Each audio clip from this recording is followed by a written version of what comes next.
രമേശ് ചെന്നിത്തലയുടെ വീട്ടിൽ നിന്ന് സിജോ വി ജോൺ ചേരുകയാണ്. സിജോ, ചെന്നിത്തല വീടിനകത്ത് തന്നെ തുടരുകയാണോ? നേതാക്കൾ ഒരുപാട് പേർ അവിടേക്ക് എത്തുന്നുണ്ടോ? അവിടെ നിന്നുള്ളൊരു ഫീൽ, ഒരു വികാരം എങ്ങനെയാണ്?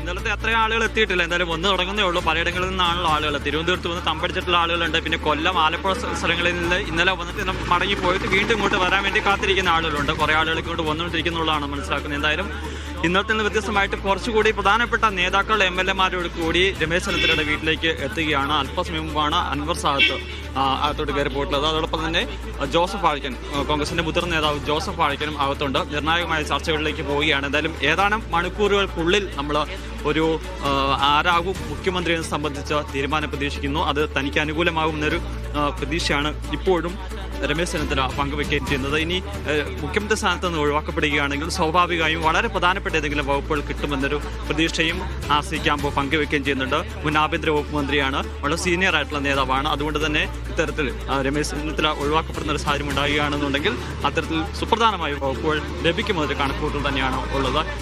അവസാന മണിക്കൂറുകളിൽ വലിയ പ്രതീക്ഷ പ്രധാന പദവിയോ വകുപ്പോ ലഭിച്ചു കഴിഞ്ഞാൽ തൃപ്തരാകുമെന്ന് തന്നെയാണല്ലേ രമേശ് ക്യാമ്പിൽ നിന്ന് നമുക്ക് മനസ്സിലാക്കാൻ കഴിയുന്നത്?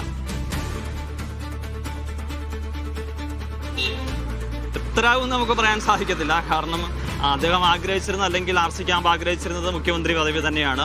അത് കിട്ടിയില്ല എന്നുണ്ടെങ്കിൽ സ്വാഭാവികമായും വളരെ പ്രധാനപ്പെട്ട ഒരു ചുമതലയിലേക്ക് മാറുക എന്നുള്ളത് ഒരു കണക്കൂട്ടലാണ്. രാഷ്ട്രീയമാണല്ലോ. ഈ പറയുന്നത് പോലെ ലഭിച്ചത് ആഗ്രഹിച്ച് കിട്ടിയില്ല എന്നുണ്ടെങ്കിൽ നെക്സ്റ്റ് സ്റ്റെപ്പ് അടുത്ത അതിലേക്ക് പോകുക എന്നുള്ളത് തന്നെയാണ്. അതുകൊണ്ട് തന്നെയാണ് ആഭ്യന്തര വകുപ്പ് എന്നുള്ള എന്തെങ്കിലും ലക്ഷ്യമിടുകയും ചെയ്യുന്നത്.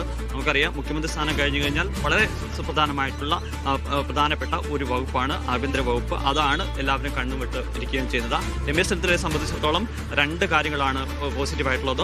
ഏറ്റവും സീനിയർ ആയിട്ടുള്ള നേതാവ് ഇപ്പോൾ കെ.സി. വേണുഗോപാലിനെയും അതോടൊപ്പം തന്നെ വി.ഡി. സതീശനെയും വെച്ച് നോക്കുമ്പോൾ അവരെക്കാൾ വളരെ സീനിയോറിറ്റി ആയിട്ടുള്ള നേതാവാണ്. അതോടൊപ്പം തന്നെ ഈ ആഭ്യന്തര വകുപ്പ് പദവിയിലോട്ട് വരികയാണെന്നുണ്ടെങ്കിൽ സ്വാഭാവികമായി അദ്ദേഹത്തിന് ക്ലെയിം ചെയ്യാം. വളരെ മികച്ച രീതിയിൽ തന്നെ ആഭ്യന്തര വകുപ്പിനെ 5 വർഷം നയിച്ച ആളാണ്.